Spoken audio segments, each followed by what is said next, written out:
Hi everyone, welcome to another edition of Tomer Devorah. We are on day 10 and we are starting chapter 2. And just before we get into that, we're going to recap day 9, which is as you have sworn to our forefathers, where it's speaking of the fact that Kodesh Baruch Hu has a storehouse of mercy and grants favor to as an unearned gift even to people who are undeserving. Because they have the merit of the patriarchs, Avraham, Yitzhak, and Yaakov.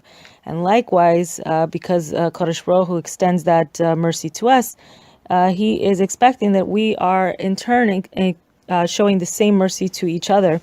And if one cannot find anything good about his fellow, that he is to refer back to the simple fact that he is descendant from Avraham, Yitzhak, and Yaakov. And for that very fact, it should be enough to give him the mercy. Even if it's undeserved. So today we're on chapter 2, and it starts out, additionally, for a person to emulate his creator, according to his essence of the attribute of Keser, he must possess several main functions which are the main conduct of this attribute.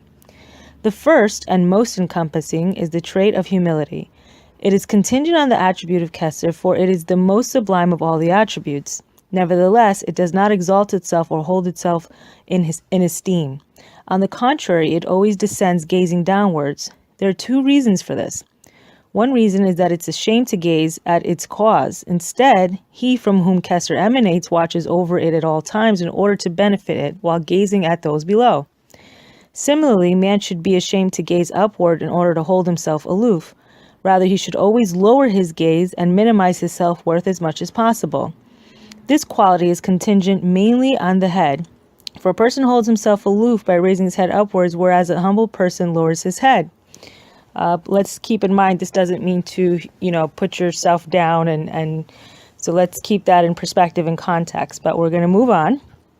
Secondly, behold, there is none so tolerant and humble as Hashem in his attribute of Keser. For his mercy is absolute, and no flaw, transgression, or strict judgment enters his sphere. Nor can any other trait prevent him from watching over man and bestowing bounty upon him constantly. So too man should conduct himself in this way. No factor in the world should prevent him from benefiting others, and no transgressions or misdeeds of unworthy people should prevent him from benefiting at every available opportunity to all those in need. And just as Hashem sits on and nourishes all creatures, from the horns of the Re'amim to the largest of the creatures to the eggs of lice, the smallest creature, not disdaining any of them, for if he disdained any creature because of its insignificance, he could not exist for even a moment. Rather, he watches over them and grants them mercy to all. So too, man should benefit all, not disdaining any creature. Even the lowliest beings should be very important in his eyes. He should show concern for them and benefit all who require his benefit.